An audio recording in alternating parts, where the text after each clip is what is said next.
The world is not in your books and maps. Before long, the wood came to a sudden end. Wide grasslands stretched before them. They now saw that they had, in fact, turned too much to the south. Away over the flats, they could glimpse the low hill of Bucklebury across the river. But it was now to their left. Creeping cautiously out from the edge of the trees, they set off across the open as quickly as they could. At first, they felt afraid, away from the shelter of the wood. Far back behind them stood the high place where they had breakfasted. Frodo half expected to see the small, distant figure of a horseman on the ridge, dark against the sky. But there was no sign of one. The sun, escaping from the breaking clouds as it sank towards the hills they had left, was now shining brightly again. Their fear left them, though they still felt uneasy. But the land became steadily more tame and well-ordered. Soon they came into well-tended fields and meadows. There were hedges and gates and dikes for drainage. Everything seemed quiet and peaceful, just an ordinary corner of the Shire. Their spirits rose with every step. The line of the river grew nearer, and the black riders began to seem like phantoms of the woods now left far behind. They passed along the edge of a huge turnip field and came to a stout gate. Beyond it, a rutted lane ran between low, well-laid hedges towards a distant clump of trees. Pippin stopped. I know these fields and this gate. This is Bamfurlong, old Farmer Maggot's land. That's his farm away there in the trees. One trouble after another, said Frodo, looking nearly as much alarmed as if Pippin had declared the lane was the slot leading to a dragon's den. The others looked at him in surprise. What's wrong with old Maggot? He's a good friend to all the Brandybuck. Of course he's a terror to trespassers and keeps ferocious dogs. But after all, folk down here are near the border and have to be more on their guard. I know. But all the same, he added with a shamefaced laugh. I am terrified of him and his dogs. I have avoided his farm for years and years. He caught me several times trespassing after mushrooms when I was a youngster at Brandy Hall. On the last occasion he beat me, and then took me and showed me to his dogs. "See, lads," he said, "next time this young varmint sets foot on my land, you can eat him. Now see him off." They chased me all the way to the ferry. I have never got over the fright, though I dare say the beasts knew their business and would not really have touched me. Well, it's time you made it up, especially if you are coming back to live in Buckland. Old Maggot is really a stout fellow if you leave his mushrooms alone. Let's get into the lane and then we shan't be trespassing. If we meet him, I'll do the talking. He is a friend of Mary's and I used to come here with him a good deal at one time. They went along the lane until they saw the thatched roofs of a large house and farm buildings peeping out among the trees ahead. The Maggots and the Puddiefoots of stock and most of the inhabitants of the Marish were house dwellers. And this farm was stoutly built of brick and had a high wall all round it. There was a wide wooden gate opening out of the wall into the lane. Suddenly, as they drew nearer, a terrific baying and barking broke out, and a loud voice was heard shouting, "Ah!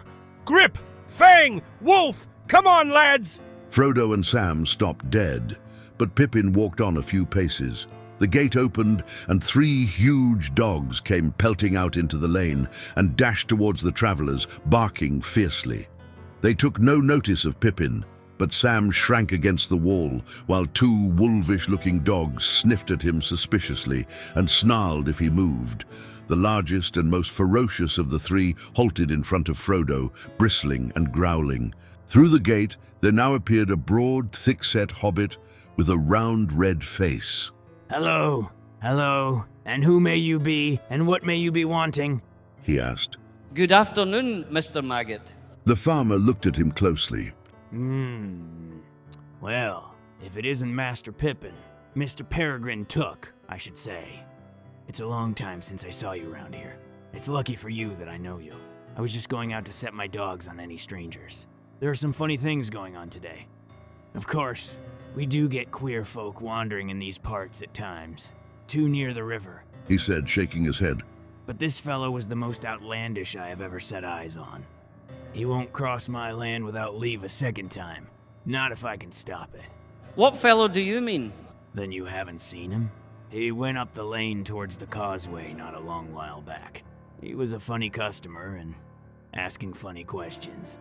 But perhaps you'll come along inside and we'll pass the news more comfortable. I have a drop of good ale on tap, if you and your friends are willing, Mr. Took. It seemed plain that the farmer would tell them more if allowed to do it in his own time and fashion, so they all accepted the invitation. What about the dogs? Asked Frodo anxiously. The farmer maggot laughed. They won't harm you, not unless I tell them to. Here, Grip, Fang, heel, Wolf. To the relief of Frodo and Sam, the dogs walked away and let them go free. Pippin introduced the other two to the farmer. Mr. Frodo Baggins. You may not remember him, but he used to live at Brandy Hall. At the name Baggins, the farmer started and gave Frodo a sharp glance. For a moment, Frodo thought that the memory of stolen mushrooms had been aroused and that the dogs would be told to see him off. But Farmer Maggot took him by the arm. Well, if that isn't queerer than ever, Mr. Baggins, is it? Maggot exclaimed. Come inside. We must have a talk. They went into the farmer's kitchen and sat by the wide fireplace. Mrs. Maggot brought out beer in a huge jug and filled 4 large mugs. It was a good brew, and Pippin found himself more than compensated for missing the golden perch. Sam sipped his beer suspiciously. He had a natural mistrust of the inhabitants of other parts of the Shire, and also he was not disposed to be quick friends with anyone who had beaten his master, however long ago. After a few remarks about the weather and the agricultural prospects, which were no worse than usual, Farmer Maggot put down his mug and looked at them all in turn. Now, Mr. Peregrine, where might you be coming from, and where might you be going to? Were you coming to visit me? For if so, you had gone past my gate without my seeing you. Well, no. To tell you the truth, since you have guessed it, we got into the lane from the other end. We had come over your fields, but that was quite by accident. We lost our way in the woods, back near Woodhall, trying to take a shortcut to the ferry. If you were in a hurry, the road would have served you better, but I wasn't worrying about that. You have leave to walk over my land, if you have a mind, Mr. Peregrine. And you, Mr. Baggins, though I dare say you still like mushrooms. Yes, I recognize the name. I recollect the time when young Frodo Baggins was one of the worst young rascals of Buckland. But it wasn't mushrooms I was thinking of. I just heard the name Baggins before you turned up. What do you think that funny customer asked me?